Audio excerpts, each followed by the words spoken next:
Problems. You're in their plot, innit?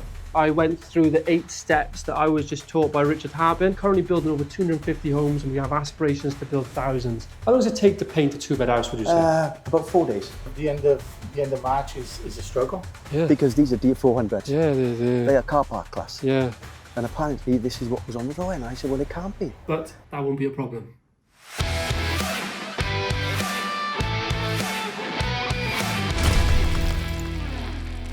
Hi, my name is Dorian Payne. I'm the Managing Director of Castath Group. We're a high-growth social development company, and we've launched a series called Scaling Up, and what we're going to be doing is showing you the behind-the-scenes of growing a company, especially in the construction and house building sector. You're going to be coming around with me on tours, in the office, in meetings. I'm going to be sharing with you tips along the way, but most importantly, you get to see the raw footage of what it really takes to scale a business, warts and all. So, enjoy the episode. Come along. We are signing a 20-unit social housing development scheme, and to do that we are entering into a performance bond. Scheme value is 4.2 million, and for us to get the construction contract, the client needs to have some form of surety that if we unfortunately fail, they're going to have some compensation. And that's exactly what a performance bond is. We'll bring on board an insurance provider, a surety provider, and they will do due diligence on us and our balance sheet and our financial history, and providing that they think we're strong enough for it, they will put forward a guarantee, a financial guarantee to the client, and that's what this bond is here for, where we sign it, they'll sign it, and they will cover 10% of the contract value. So this performance bond I'm about to sign now is covering £420,000 in the unfortunate and very unlikely event that we aren't around to finish the development, but that won't be a problem. Whether it's miscommunication or someone's said something and they've assumed and assumed they're not going to work with us, so they've just not followed it up or not requested it, and they've only just been looking on, like I said, that sell to Wales and not chasing up for the documents, which is probably the case. Because like I said, they would have chased for them, and then at that point, if they didn't want to send them, they would have said at that point, wouldn't they? Yeah. What do you think? All right, I'll reach out to Claire then. Let me know if you have any news. Cheers.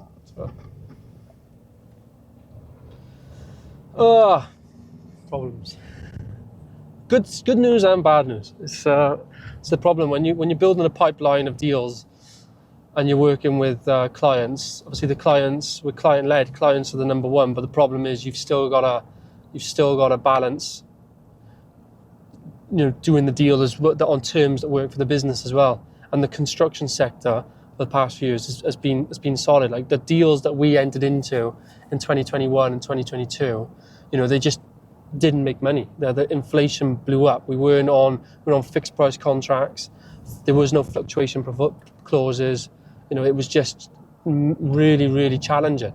So going into jobs now, if we still got to go on to fixed price contracts with no fluctuation, you have to price in risk, because it's better to just not do a deal than a deal that's going to lose money. Like, just honestly, it just isn't.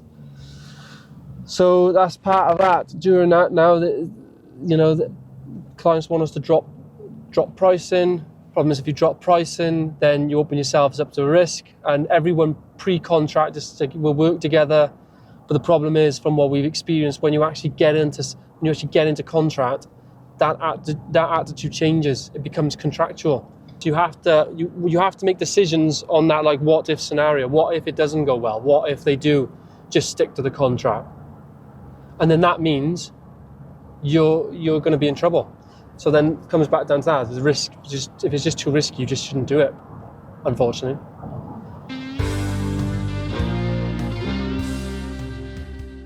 They're digging, so that's a no-dig area there. Yeah. Sorry to interrupt, I got a little bit of a quandary on this, because the footpath there, there's a bit of an anomaly. It's in the wrong garden sort of thing. We might have to move. You see a bit. So this is the Rhondda development site, what we call the Rhondda development site anyway. It's a site based in Tonnereville in South Wales, and it's a former brownfield site. The reason why we call it Rhondda is because it actually used to house the old Rhondda bowling alley. We acquired the site. The vendor already closed it down because it was unviable for them. We secured planning on it to build 8 new build houses and 12 new build apartments.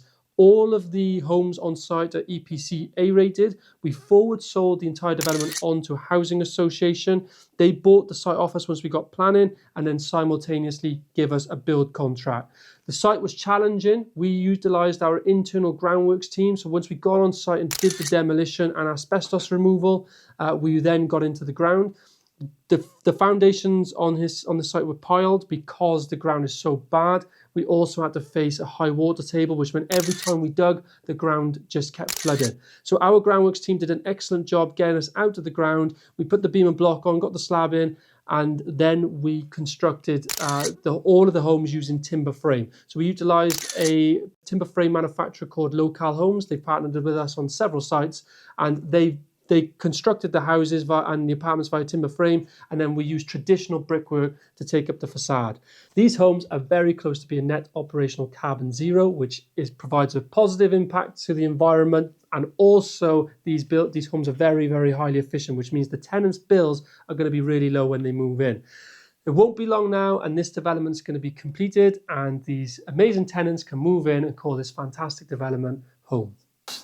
That plot there now shares a small meterage of a garden with that plot. We may have to move that. No, I think that's indicative. I think that's because the clerk of works have looked at it and said it might be on his drawing as well. I think basically you're in their plot, isn't you? Yeah, and so are we in this one as well. You see this angle of that footpath's not down yet, is it? No. You can't. That one there you might have a problem with because we've got that attenuation board. That's right. There. Yeah. But with this one here, okay, you're going to pinch a bit of the garden there, but on that one there, it's just the landscapers will sort that. Yeah. Okay. So, but as long as the path comes from the doorway out to there and there's level access. That's right. Yeah, we can just move it slightly. We might have to do an as-built drawing. That's right. Yeah, just to cover it. Just to cover it. Yeah. It's a funny path, isn't it? It's a weird setup, isn't it? And how is this block? Is this going to be paving? Or is it concrete? It's the 600 slabs. It's 600 slabs. It's quite straightforward. And then what about this major infrastructure bit there? When you're anticipating starting that, or what's the plan? Well, I've already made contact with the neighbours across the way to say, look, there will be some kind of disruption to their front elevations, and they let us know what goes on, and we'll liaise with them anyway. Yeah, they'll be all right there. Yeah, that's all going to be freshly tarmacked. So that's right. They're going to have like a new driveway. Yeah. And that's the benefits that I told them. You will have a nice drive. And keeping this open as well is because it's live. It's tricky, I'll be honest, but it's nothing we can't handle. But we just need to sit down and come up with a plan. And a lot of it is obviously this is a main school run to the school it's and the buses and that for the leisure centre. But we'll especially if you can't start that until and I still haven't got the water. I still can't dig these trenches. We haven't got the water feeds. Yeah. I need that on a drawing. They got on it. They spoke to Matt and Craig about it last week. Right. Is it down as an RFI? Might be. No, there's no outstanding RFI. I'll raise it now. So what's it called? Water feed? Water feeds to all buildings. To all plots. Yeah. And then we need this on drawing, or it's going to cause delay. Just a layout drawing. Yeah, and then I'm going to assign that to Craig. Anything comes up, even if it's like the groundwork as well, I know they're doing it themselves, we want to try to get into the habit of using our RFI on the software, because then every Monday, what happens is when I attend an ops meeting every Monday, every time they go through a site, they talk about what's outstanding from an RFI. Yeah. Because I put it up on my phone in that Monday meeting, each site myself. But obviously the one I was in this Monday for there was nothing on it. So I didn't think anything was outstanding. Well, exactly. Yeah. So it helps me then. I can see the point. Okay. Yeah, cool. absolutely. The number one way to help keep projects on time and to budget is having a regular meeting with the wider team. So that means myself, operations, technical, commercial, the key drivers to getting a project delivered on time, what we call the core team. And the one way we do that is through our weekly operations meeting, where we discuss upcoming sites and live sites. I've just come from one this morning for Castaf, and we went through 17 different projects, 5 of which are up and coming, and 12 of which are live and on site. And the goal is to go through each project to understand what's critical, what's upcoming in the next couple of weeks, what decision needs to be made, what's the bottleneck, and trying to break down those barriers, hold each other to account, make decisions so we can deliver on time, to budget, and to our clients' expectations. When I first came here, I asked the guys why they're here. Yeah. Because these are D400s. Yeah, they are car park class. Yeah. And apparently this is what was on the drawing. I said, well, it can't be. Surely somebody should have questioned it at the time. But they said it was what was on the drawing. I think it's just to do with partly because of the we were just talking about, we're having a lot of problems with SAB approvals at the moment, surface water drainage. And what we're finding is across every local authority, even in the same local authority, whenever we do an application, they're different in what they require. It's not standardised. Well, I don't think it ever will be standardised, to be honest, obviously with the water situation as it is. Yeah. But out here, we obviously, by Friday, all the fences will be running through. Are we turfing or seeding? It's turfing. Right. Decent garden, mine, isn't it? This is fantastic. I mean, what a nice garden. This is incredible. Yeah, it's a beautiful plot. Because what's this, a 3-bed house, is it? Yes. And they've got both a back door and a patio door? And a patio door, yes. I mean, it's and air source pumps, come on, this is beautiful. air source heat pumps. This is fantastic, but so EPC A-rated, I mean, their bills are going to be low. They've got PV powered as well as air source heat pumps. It's perfect. Nice house And big garden. People will enjoy living here. Yeah. That's the one good thing. Yeah. And it's all about enjoying where you live. Yeah. No, it would be it's nice to have a nice house, Yeah. but if it's in the wrong place, you're not going to enjoy it. Yeah.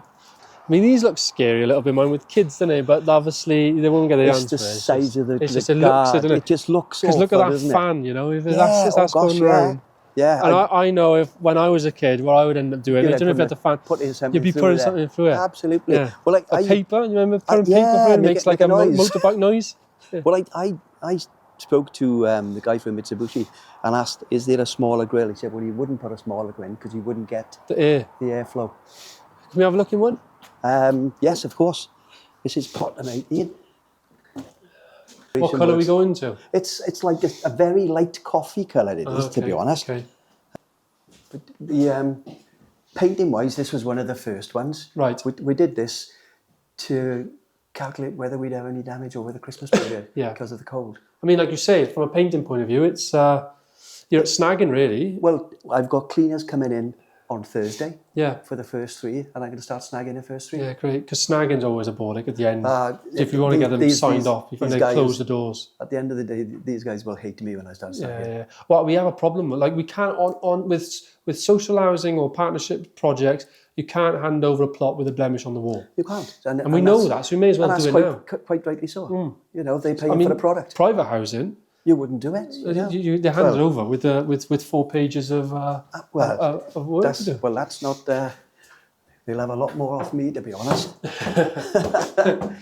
So, anything major that you want to raise about this? Anything I can help with? Anything you want to raise? Any concerns? Any problems? To be honest, I think at the moment we haven't got any major concerns.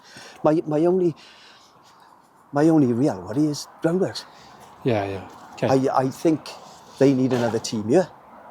Yeah, you mentioned about bringing Louis here. So if we can get Louis here, that would be great. I'm going to go to fruit now and see how far if Louis can get through this boundary, the more that we can do before we start disturbing the ground by putting services in, the better for us. Because as soon as we start putting services, we're not going to be able to get people in here. Yeah, makes sense. Our roads will be messed up. Yeah. Okay. Good. Fine. I'll keep an eye as well. But if you need anything off me, let me know. See, absolutely. Keep them now as well. Thank you very much. No problem. And pleasure. Thanks for that. It's a pleasure meeting you. Likewise. I've learned so much about it. I've read so much about it. Yeah, I think it was 100. It was over 100 million that they was injected, and he said before that they had 17 grand in the bank. So just finished recording the Ground Up podcast episode. I was with 3 good friends of mine, Ryan Beaumont, Stuart Wyeth and Jack Jiggins, and they are spread across the country, and combined we're doing over £250 million worth of property developments and investments. They're a great bunch to be around, and the podcast is live online. Episodes get released every Thursday at 5:30 a.m. And if you're interested in either property or business, then it is completely invaluable. It's free. Subscribe. It's called the Ground Up Podcast. and you'll get to hear us talking all things property and business. In the latest episode, I went through the 8 steps that I was just taught by Richard Harpin, who scaled and sold his business of £4.1 billion. And he gives 8 secrets to building £1 billion business. It's on the podcast, so have a look at it. Thank you for watching this video. I hope you've enjoyed it and found it valuable. I'm recording myself scaling my development business. I'm currently building over 250 homes, and we have aspirations to build thousands. So if you're interested in construction, business or property, then keep watching, and don't forget to subscribe and click the alert button, because in the next video I'm going to be taking you through how to plan a property development project, what to watch out for, the do's and don'ts, so to speak. I'm also going to be going through one of my earliest projects, so you get to see the mistakes I made, the money I lost, so you don't have to. So click subscribe, press the alert bell, and I'll see you in the next video.